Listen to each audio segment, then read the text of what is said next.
السلام علیکم، اب تک کی اہم خبروں کے ساتھ میں ہوں روہیل انتخاب اور میں ہوں ثنا کیوان۔ سب سے پہلے نظر ڈالیں گے ہیڈ لائنز پر۔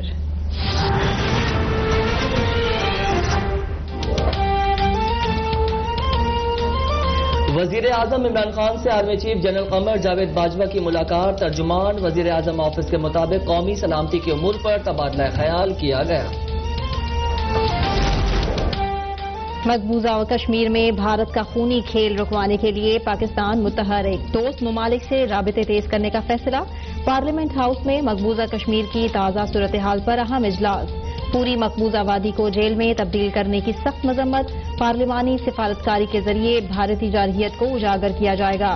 اسپیکر اسد کیسر نے کہا، پوری پارلیمان آزمائش کی اس گھڑی میں کشمیریوں کی پشت پر کھڑی ہے۔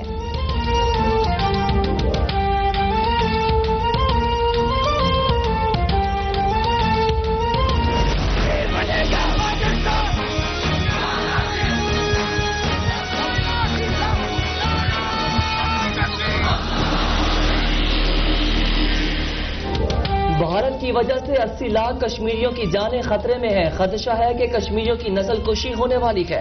وزیر اعظم عمران خان کا امریکی اخبار کو انٹرویو۔ مقبوضہ کشمیر میں اقوام متحدہ کی امن فوج اور مبصرین بھیجنے کا مطالبہ کر دیا۔ کہا، بھارت سے مذاکرات کا کوئی فائدہ نہیں۔ کشیدگی بڑھنے سے دو ایٹمی طاقتیں آنکھوں میں آنکھیں ڈالے کھڑی ہیں۔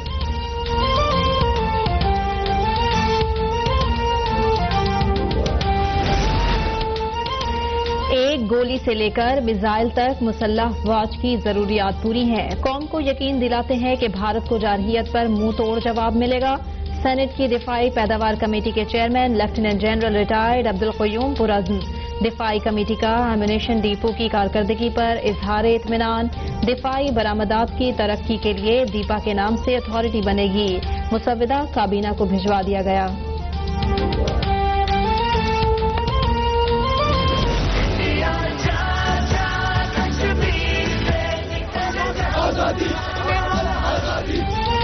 نڈر کشمیریوں نے 9 لاکھ بھارتی فوج کا خوف پیروں تلے رون ڈالا۔ گزشتہ روز مظاہرے میں ہزاروں افراد کی شرکت۔ حریت مزاحمتی فورم نے کل پھر بڑے احتجاج کی کال دے دی۔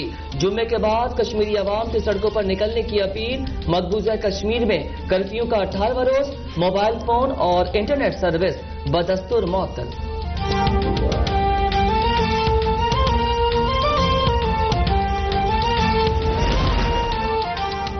یہ کشمیر کا غزہ ہے، یہاں بھارتی فوجیوں کو داخل ہونے کے لیے ہماری لاشوں پر سے گزرنا ہوگا۔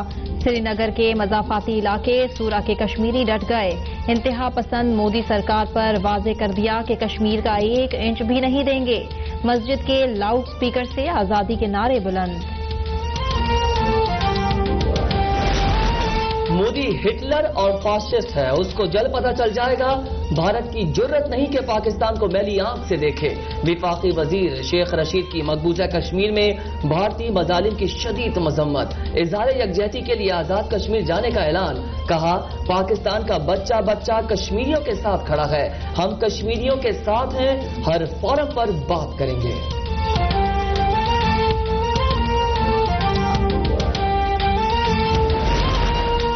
پاکستان میں داعش کا کوئی منظم وجود نہیں۔ افغانستان میں داعش کی موجودگی پر شدید تحفظات ہیں۔ دفتر خارجہ کے ترجمان ڈاکٹر فیصل کی بریفنگ۔ عالمی برادری سے جموں کشمیر میں جاری انتہائی سنگین صورتحال کا نوٹس لینے کی اپیل۔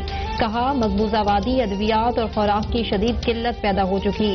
بھارتی فوج سینکڑوں کشمیریوں کو زخمی کر چکی ہے۔ حال ہی میں 4 اموات بھی ہوئیں۔ مسئلہ کشمیر کو اقوام متحدہ کی قراردادوں کے مطابق حل کرانے کا مطالبہ۔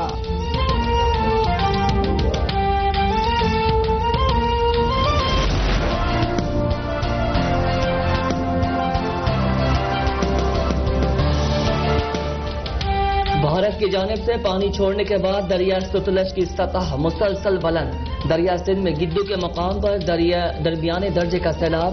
قصور میں 18 دیہات زیر آب۔ راجن پور، جامشورو، کوٹ مٹھن، چاچڑا اور کے سینکڑوں دیہات متاثر۔ دریائے چناب میں سطح بلند ہونے سے جنگ کے دیہات زیر آب۔ دریا راوی کا حفاظتی بند ٹوٹنے سے سید والا اور اوکاڑا کا زمینی راستہ منقطع۔ متاثرہ علاقوں سے سینکڑوں متاثرین کی محفوظ مقامات پر منتقلی۔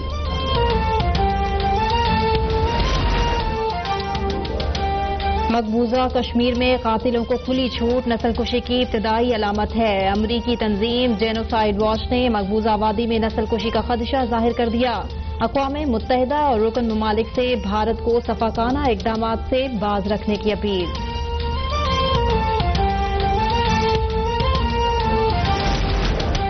امریکی اراکین کانگریس کا کشمیر سے قبضہ ختم کرانے کے لیے بھارت پر زور۔ کانگریس کی آرمڈ سروسز کمیٹی کے چیئرمین ایڈمنڈ اسمتھ کی بھارتی سفیر سے ملاقات۔ مقبوضہ کشمیر میں لاک ڈاؤن، اضافی فوج کی تعیناتی، انسانی حقوق کی خلاف ورزیوں پر اظہار تشویش۔ خاتون رکن کانگریس وائی ویٹی نے کہا، مودی کو کشمیریوں پر مظالم ڈھانے کا کوئی حق نہیں۔ سینیٹر باب مینڈیز اور رکن کانگریس ایلک اینجل نے بھی بھارتی مظالم کے خلاف آواز بلند کر دی۔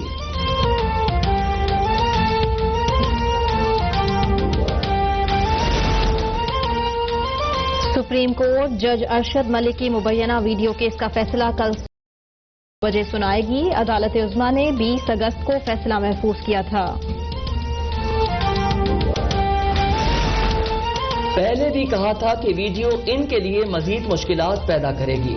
مریم نواز نے شریف خاندان کی سیاست کو تباہ کر دیا۔ وزیر ریلوے شیخ رشید کی پریس کانفرنس، کہا ایک طرف خون اور دوسری طرف سیاست، بیچ میں شہباز شریف پھنس گئے۔ پی ٹی آئی حکومت کے 5 سال پورے کرنے کی پیش گوئی۔ وزیر اعظم عمران خان کی قیادت میں پاکستان ریلویز میں تبدیلی کا عزم۔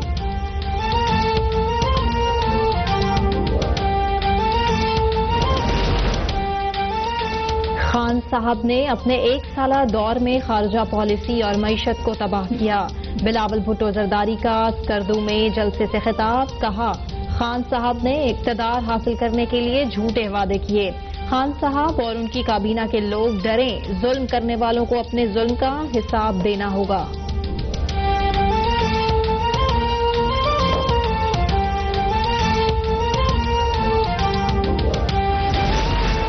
قندیل بلوچ قتل کیس میں ایک اور نیا موڑ۔ ملتان کی عدالت نے مقتولہ کے والدین کی جانب سے بیٹوں کو معاف کرنے کی درخواست مسترد کر دی۔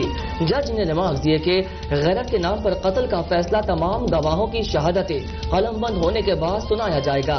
والدین نے قندیل کے بھائی وسیم اور اسلم کو اللہ کے واسطے معاف کرنے کی استدعا کر رکھی ہے۔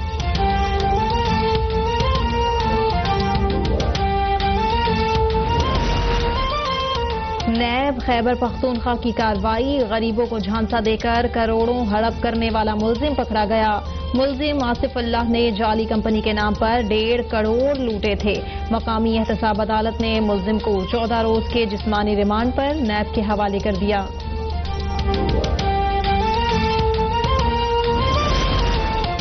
کراچی میں بھتہ خوروں کے خلاف آواز اٹھانا جرم بن گیا۔ گارڈن کے علاقے میں مسلح افراد کی تاجر پر فائرنگ، فہیم کو زخمی حالت میں اسپتال منتقل کر دیا گیا۔ انسداد ڈینگی پروگرام کا سندھ میں ہنگامی پلان تیار۔ کراچی میں جگہ جگہ پھیلنے والی گندگی بیماریاں بانٹنے لگی۔ Korangi industrial area, Mehran town اور ملحقہ علاقے بلدیاتی اداروں اور شہری انتظامیہ کے منتظر۔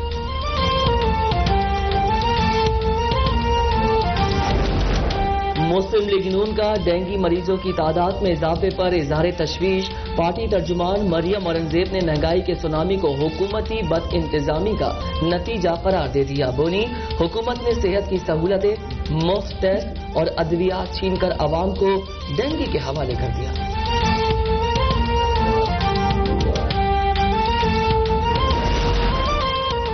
میئر کراچی عجیب بات کرتے ہیں کہ سندھ حکومت کو ٹیکس نہ دو اور وفاقی حکومت کو دو۔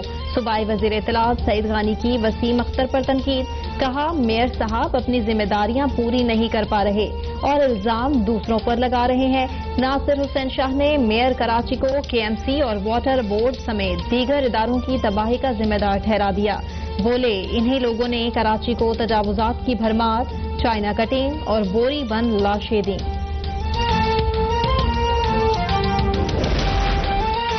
سری لنکن کرکٹ بورڈ نے پاکستان میں ٹیسٹ سیریز نہ کھیلنے کا فیصلہ کر لیا۔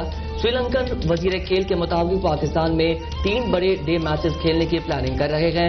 پاکستان نے سری لنکا کو لاہور اور کراچی میں 2 ٹیسٹ میچز کھیلنے کی پیشکش کی تھی.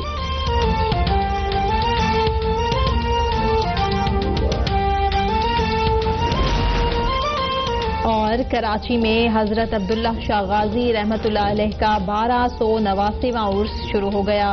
ملک بھر سے زائرین کی آمد. عرس کی تقریبات 24 اگست تک جاری رہیں گی.